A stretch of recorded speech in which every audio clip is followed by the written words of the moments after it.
ये video dedicated है skinny body shape वालों के लिए। स्किनी बॉडी शेप की प्रॉब्लम ये होती है कि उन्हें लगता है कि आर ग्लास बॉडी शेप होता तो कितना अच्छा होता।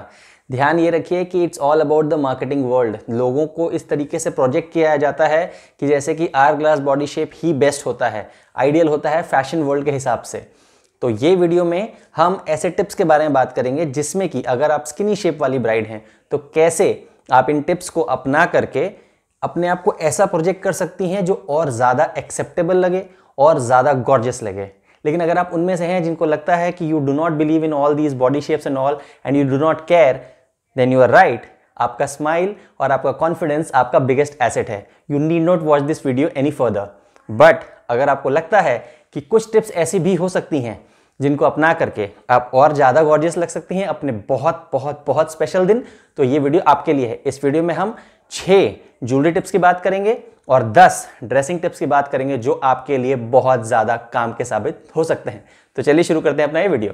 स्किनी बॉडी शेप का मतलब होता है जिनका body shape mostly rectangular shape का होता है। ऊपर से नीचे तक जनरली किसी भी तरह का एंगल डिवीजन नहीं होता है जैसे कि आर ग्लास शेप में होता है। ना अपर पार्ट हैवी होता है ना lower part, it's all in a symmetry. H shape भी कहते हैं। बॉडी में मिनिमलिस्टिक कर्व्स होते हैं। बॉडी में फ्लैश यानी मास बहुत कम होता है। आप लोगों को जनरली कई बार ये सब सुनने को मिला होगा कि हैंगर के ऊपर कपड़े लटका रखे हैं।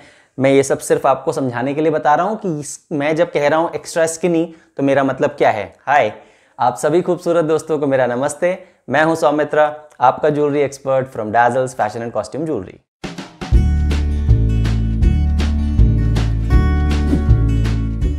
शुरू करते हैं ज्वेलरी टिप्स। पहली ज्वेलरी टिप है रिगार्डिंग योर नेकलेस। नेकलेस में ध्यान रखिए एक वाइड स्पैन का राउंड नेकलेस आपके लिए काफ़ी है। यानी कि मैं ये कह रहा हूं कि आपको चोकर अवॉइड करना है। अगर चोकर पार्ट हो भी तो 1 या 2 लाइन जितना ही हाई राइज हो, उससे ज़्यादा ना हो। वाइड स्पैन का राउंड नेकलेस पहनिए। साथ में लॉन्ग नेकलेस अवॉइड करिए। आपका बॉडी बहुत ज़्यादा स्लिम है, उसमें कोई भी ऐसा लेंथ वाला एलिमेंट ज़बरदस्ती हम यहाँ पर ऐड करने से बचेंगे। दूसरी टिप है माथा पट्टी या मांग टीका के बारे में। वो ये है कि आप मेरे हिसाब से सिर्फ और सिर्फ मांग टीका इस्तेमाल कीजिए। अगर आपका चेहरा बहुत छोटा है तो मांग टीका भी उतना ही छोटा प्रोपोर्शनेटली इस्तेमाल कीजिए। अगर राउंड में आपका चेहरा छोटा है तो आप किसी एंगुलर शेप का मांग टीका यूज कर सकते हैं। यहाँ पर मैं माथा पट्टी बिल्कुल रिकमेंड नहीं करता हूँ क्योंकि एक्स्ट्रा स्किनी बॉडी या एक्स्ट्रा स्लिम बॉडी में ये मान के चल रहा हूँ कि आपका चेहरा भी बहुत छोटा होगा। तो जस्ट इमेजिन करिए कि अगर आपने हैवी नेकलेस यहाँ पहन लिया और उसके साथ आपने फिर हैवी माथा पट्टी भी यहाँ पहन ली तो आपका चेहरा फंस के रह जाएगा 2 हैवी ज्वेलरी के बीच में, जो मैं बिल्कुल नहीं चाहता कि आप इस तरीके से प्रोजेक्ट हों। तो आप सिर्फ एक मांग टीका पहनिए। हाँ, आप चाहें तो पासा के साथ उसको एक्सेसराइज कर सकते हैं। थर्ड है ईयरिंग। मैं ये मान के चल रहा हूँ कि आपका चेहरा भी स्किनी होगा, आपका जॉ एरिया जो है बहुत ज़्यादा विजिबल होगा, शार्प एजेस होंगे आपके फेस में, तो आपको एक सॉफ्टनेस प्रोवाइड करनी है। ईयरिंग्स के थ्रू आप कैसे कर सकते हैं? राउंडेड ईयरिंग्स लीजिए, चांद वाली पहनिए, झुमकी पहनिए, लेकिन मीडियम साइज़ की। लॉन्ग मत रखिए क्योंकि आपका शोल्डर भी बहुत ज़्यादा विजिबल होगा। तो मैं नहीं चाहता कि आपकी कोई ऐसी ईयरिंग हो जो जा करके वहाँ पर लड़े या टच हो रही हो। जस्ट मीडियम लेंथ की राउंडेडनेस वाली ईयरिंग्स पहनिए, आप पे ज़्यादा खिलेगी। चौथा, नथ। मैं ये मान के चल रहा हूँ कि आपका फेस छोटा है, ओवरऑल स्किनी सा है, तो आप मेरे हिसाब से नथ चेन अवॉइड करिए। नथ चेन अवॉइड करने का सबसे बड़ा फायदा ये होगा कि आपके फेस की विजिबिलिटी रहेगी। फालतू क्यों नथ चेन से यहाँ तक का चेहरा भी ढकने की कोशिश करें। नथ चेन के बिना नथ आजकल बहुत ज़्यादा ट्रेंड में है, जैसा कि आप इमेज में देख भी रहे हैं। You can totally go for it without any hesitation in your mind. 5th tip है हैंड एक्सेसरी के बारे में। जब आप एक्स्ट्रा स्किनी होते हैं तो आपका बोन स्ट्रक्चर आपके हैंड में भी बहुत ज़्यादा विजिबल होता है। आपके लिए बहुत दिक्कत होती है। आप तो समझ ही रहे होंगे कि आपको 2 साइज़ की चूड़ियाँ भी बड़ी पड़ती हैं, उससे भी छोटी चूड़ियों की आप रिसर्च में रहते हो, आपकी उंगलियां भी स्किनी होती है। तो ऐसे केसेस में आपको हैंड एक्सेसरीज भी लाइट रखनी है। गलती से भी बड़ी हैंड एक्सेसरीज मत लीजिए, यानी कि कोई बड़ी कॉकटेल रिंग मत पहनिए, छोटी कॉकटेल रिंग रखिए। कोई बड़ा सा चूड़ा मत पहन लीजिए कि आपके हाथ तो पता चला इतने पतले हैं और उसके ऊपर चूड़ा इतना हैवी लग रहा है। Don't do that. आप इसके बदले छोटे छोटे चीज़ों का कॉम्बिनेशन के साथ अपने हैंड को एक्सेसराइज कीजिए, यानी आगे पीछे 2 मीडियम साइज के कड़े पहन लीजिए, बीच में अपने लहंगे से मैचिंग चूड़ियाँ पहन लीजिए। अगर हथफुल पहनना है तो बहुत ही लाइट सा हथफुल पहनिए। सिमिलरली फॉर रिंग में बता ही चुका हूँ। 6th बहुत इंपॉर्टेंट चीज़ है वो ये कि अदर एक्सेसरीज जैसे कि बाजूबंद, शायद ये 5th पॉइंट है, बाजूबंद और कमरबंद, ऐसी चीज़ें अवॉइड करिए। हाथ, आपका बाइसेप्स एरिया बहुत ज़्यादा स्किनी होता है, वहाँ पर फोकस लेके आने की कोई ज़रूरत नहीं है बाजूबंद के जरिए, सो कंप्लीटली अवॉइड बाजूबंद। सिमिलरली फॉर कमरबंद, आपका टमी एरिया भी बहुत स्किनी होता है, वहाँ पर एक्स्ट्रा टेंशन या फिर वर्टिकल में एक डिवाइड क्रिएट करने से बहुत ज़्यादा बचने की ज़रूरत है। आप जो बहुत अच्छा काम कर सकते हैं वो नेक्स्ट टिप है, लास्ट टिप है ज्वेलरी के बारे में, वो है अपना हेयर डू। हेयर एक्सेसराइजेशन ज़रूर करिए, हेयर में वॉल्यूम ऐड ज़रूर कीजिए, हेयर में अच्छी मैचिंग बहुत सुंदर सुंदर हेयर एक्सेसरीज ज़रूर ऐड कीजिए। ये आपके चेहरे में ओवरऑल पर्सनालिटी में एक वॉल्यूम ऐड करेगा which is very much required here. Hair accessories कौन कौन सी होती हैं इन सब पे मैं वीडियो कर चुका हूँ, 2 बहुत अच्छे वीडियो करें, काफ़ी पॉपुलर वीडियो, इनका लिंक मैं यहाँ ऊपर दे रहा हूँ, आप ज़रूर देखिएगा। अगर आप अब तक इस वीडियो में बने हुए हैं तो आप ये समझ गए होंगे कि हम यहाँ पर कोशिश क्या कर रहे हैं। हम जो भी चीज़ें पहन रहे हैं, चाहे वो कपड़े हों, चाहे वो ज्वेलरी हो, चाहे वो हेयर डू हो, हम करना ये चाह रहे हैं कि हम अपने बॉडी में कर्व्स को प्रोजेक्ट करना चाह रहे हैं कि वो हैं, वो उस प्रपोर्शन में है जो सबसे ज़्यादा पॉपुलर है फैशन इंडस्ट्री में। हम अपने बॉडी में विड्थ वाइज इल्यूजन क्रिएट करना चाहते हैं और ऐसी सभी चीज़ों से बचना चाहते हैं जो हमें और ज़्यादा लीन दिखाए। तो आगे बढ़ते हैं ड्रेसिंग टिप्स के बारे में, उसमें भी यही डिज़ाइन के फंडे इन्वॉल्व होने वाले हैं। ब्राइडल ड्रेस टिप्स में सबसे पहले बात करेंगे हम लोग ब्लाउज डिज़ाइंस की। ब्लाउज में सबसे पहले बात करेंगे नेक स्ट्रक्चर की। ध्यान है, मैंने आपको अभी जस्ट थोड़ी देर पहले बताया कि हम जो भी कुछ पहनने वाले हैं उसका मकसद ये है कि हम विड्थ वाइज थोड़े से कम दिखते हैं तो हम थोड़े से ज़्यादा प्रोजेक्ट हों। तो अपने अपर टॉर्सो को वाइडर प्रोजेक्ट करने के लिए नथिंग बेटर देन नेक डिज़ाइन। तो ब्लाउज की अपनी नेक डिज़ाइन रखिए बोट नेक या फिर वाइड स्कूप नेक, या हम जिसे वाइड यू नेक भी कहते हैं। ये बहुत ज़रूरी है क्योंकि जैसे ही आप बोट नेक पहनते हो विजुअली आपका अपर टॉर्सो वाइडर प्रोजेक्ट होने लग जाता है। तो इसी डिज़ाइन एंगल से आपको अवॉइड कौन से नेक स्टाइल करने हैं, वो है वी नेक या फिर स्वीट हार्ट नेक लाइन, क्योंकि इसमें दोनों में ही आपको एक लीनर प्रोजेक्शन मिलता है जो कि आप ऑलरेडी हो, तो ये आपको ऐड नहीं करना है। ध्यान रखिए, आपको अपने आप को वाइड प्रोजेक्ट करना है। सेकेंड मोस्ट इंपॉर्टेंट बात आती है स्लीव। स्लीव में हमें किस बात का ध्यान रखना है, हमारे शोल्डर बहुत ज़्यादा बोनी स्ट्रक्चर के हैं या फिर हमारा जो बाइसेप्स हैं वो बहुत ज़्यादा स्किनी स्ट्रक्चर के हैं, तो हमें वहाँ पर वॉल्यूम ऐड करना है। वॉल्यूम ऐड करने के लिए बेस्ट तरीका क्या है, पफ स्लीव। जैसा कि आप यहाँ इमेज में देख पा रहे हैं, पफ ऐड करिए तो विजुअली लगता है कि you have got some flash there, right. इसी में आपका जब बाइसेप्स आपको बहुत पतला लगता है या आपकी एल्बो आपको बहुत ज़्यादा बोनी लगती है, तो ध्यान रखना है आपको अपनी स्लीव लेंथ का। स्लीव लेंथ अपनी या तो मिनिमम एल्बो लेंथ तक रखिए, 3/4 रखिए या फुल भी रखिए, बहुत ज़्यादा ज़रूरी है। अवॉइड क्या करना है, ऐसी कोई भी स्लीव डिज़ाइन जिसमें आपके शोल्डर्स विजिबल हो, जैसे कि कोल्ड शोल्डर, बिल्कुल नहीं, बहुत बोनी स्ट्रक्चर होता है, हमें एम्फेसिस वहाँ नहीं देना है। थर्ड इंपॉर्टेंट पॉइंट क्या है, वो है ब्लाउज का लेंथ।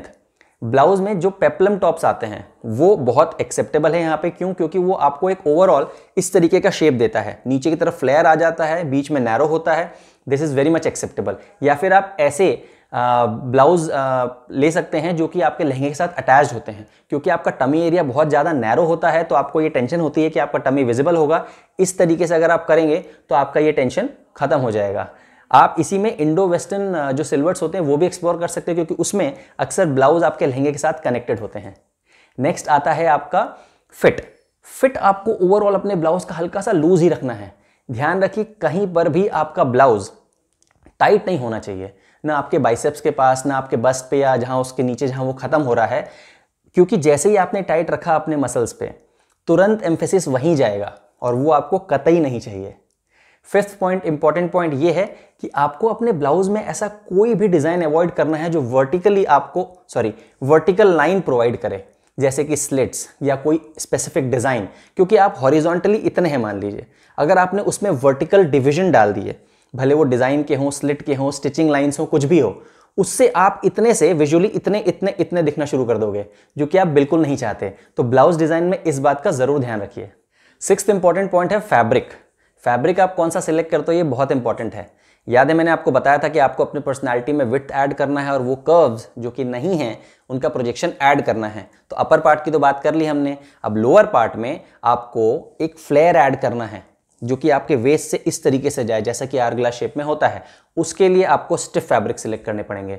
स्टिफ फैब्रिक कौन से होते हैं, जैसे कोटा, कोसा सिल्क, कॉटन बेस्ड फैब्रिक, ब्रोकेड्स, इन सबको कैन का यूज़ कीजिए। इन सब को जब आप यूज़ करेंगे तो वो ऑटोमेटिकली आपके बॉडी से थोड़े से अलग रह करके एक प्रॉपर शेप क्रिएट करेंगे, जैसे कि आवर-ग्लास शेप में होता है।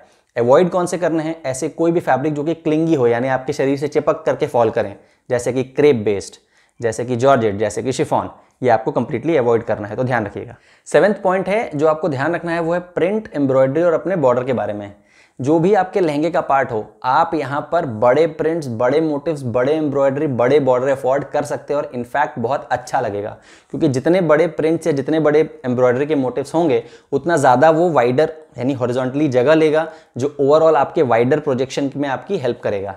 हाँ, अगर आपको लगता है कि आपकी हाइट भी बहुत कम है तो बड़े बॉर्डर से बच सकते हैं आप। जहाँ जहाँ भी बड़े बॉर्डर हैं तो आप थोड़ा सा इन चीज़ों में बैलेंस बना के चल सकते हैं कि आप पतले होने के साथ साथ अगर छोटे हैं या बहुत ज़्यादा लंबे हैं, तो जैसे कि मैंने आपको डिज़ाइन का फंडा क्लियर हो ही गया होगा, तो उस हिसाब से आप ये बैलेंस बना सकते हैं।